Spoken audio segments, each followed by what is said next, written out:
brothers in Fresno, and it's always nice. I haven't really seen them since March, since the closure. And seeing my nieces and nephews, and I also have a great nephew and two great nephews. So it was nice, and I was thinking as I was sitting there, this is my family here, but this is my family too. You're my family. That's not saying very much for you.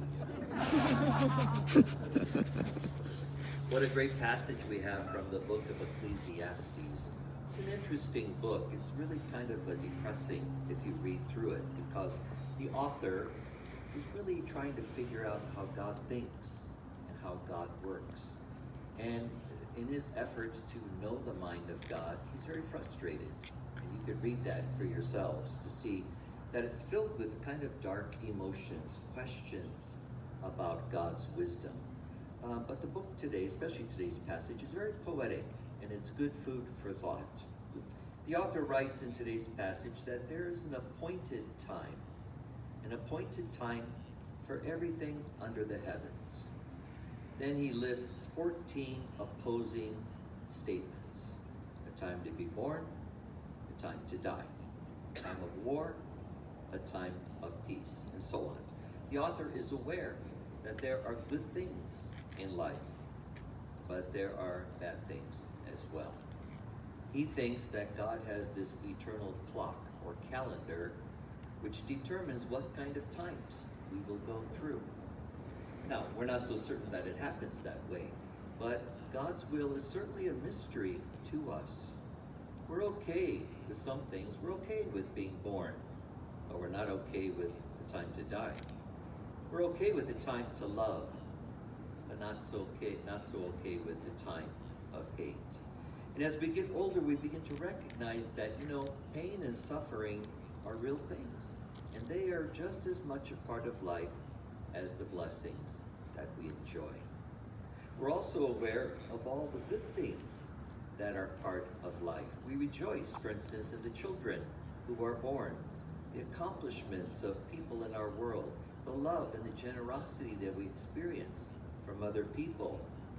And certainly, through the eyes of faith, we have to say there is more good than bad, even in the world such as the one we live in. But it takes faith to trust that God is in control during all the seasons of life. We just don't know why they arrive at the times that they do. If we try to figure out God's wisdom or the way God thinks or how his plan is supposed to be playing out, then our minds would explode. We wouldn't be able to kind of grasp the wisdom and the mystery of God's will. The best thing is to have faith and to trust that God's will always has a purpose. No matter what time or season we find ourselves in, that too will pass and something will come. In our prayer, it's good to ask the Holy Spirit to enlighten us. Maybe not so much to understand God's will, but to accept it and to look for the good that is in even the challenging times. And if we can pray that way and ask for that enlightenment, then we can move forward and we can experience these times and seasons of life without fear. Ultimately, our experiences are no different from the experiences of Jesus.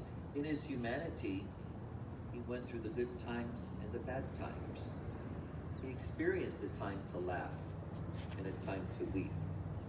He knew what it meant to live in a time of war and a time of peace. He personally experienced a time to be born and a time to die. For all the seasons of his relatively brief life, Jesus never lost true faith in his Father's mysterious plan. So with that same faith, we can move forward every day. And I think one day when we're with the Lord and he's explaining everything to us, we will understand how and why our life played out as it did. And then we will be better. We will rejoice, knowing that God is always in